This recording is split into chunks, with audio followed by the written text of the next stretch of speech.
Welcome back. This is the 8th episode of the Painted Privacy video series, and I'm the artificial avatar of Luca Bolognini, European data lawyer and essayist. In this episode, we'll talk about vagueness, indefinition, and legal objectives. In the previous episode, with the landscape by Adrian Franz Boudewijn and Peter Boot, I touched on the concept of staffage, the human and animal figures that populate paintings of natural, architectural, and bucolic scenery. These figures are usually undefined. Barring a few exceptions, the faces and bodies do not have precise features, but are described, in Francesco Guardi's work, for example, as macchiette, caricatures, specks of color. An example is shown here in the lower right corner, one of the many painted by the Venetian master.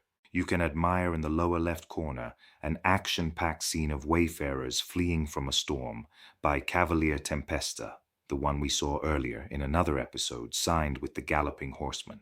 Once again, imprecise, hazy figures in flight, and a signature enigma of the artist on his white horse with his billowing red cloak. The sketchy and low-res quality of the figures or objects by no means denotes a lack of artistic talent. On the contrary, it is the desired effect of a sophisticated technique cultivated by the painter from his own unique style and, more importantly, his own deliberate choice. He wants to send a precise message to the viewer, to highlight other elements or enhance the more general features of the painting. I explored the concept of vagueness extensively in Chapter 9 of my book, The Art of Privacy, the one on the art of legal vagueness or the domain of liquid legislation. But let's take it a step further here. The indefinite springs from a precise work of exclusion it is defined in. It defines the rest of the painting by contrast and combination, and restores its overall meaning to our eyes. This is why, in many cases, I urge myself and my colleagues not to drift into excessive detail and frills in communications, contracts, and opinions, because they make things heavier and more confusing, obscuring the meaning and the aim of our words.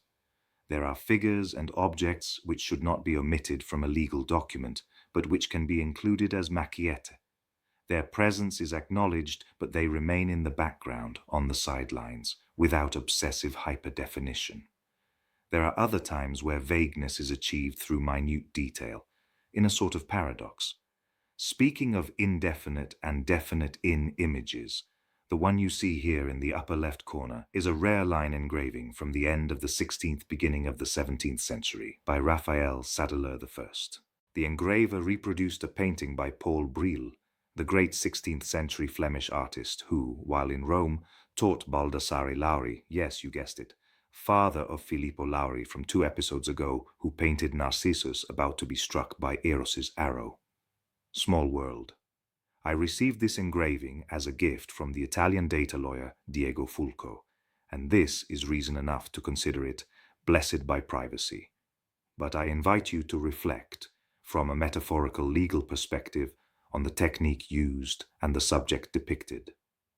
The trees, figures, dogs, rocks, and rays of sunlight are undefined, and yet, to achieve this vast and airy haziness, Sadeler had to engrave countless painstakingly fine lines. From this exquisite microscopic definition we pan out to the powerful nuance of the overall image. This is masterly. To communicate what exactly? What is the message or the final goal? The rainbow.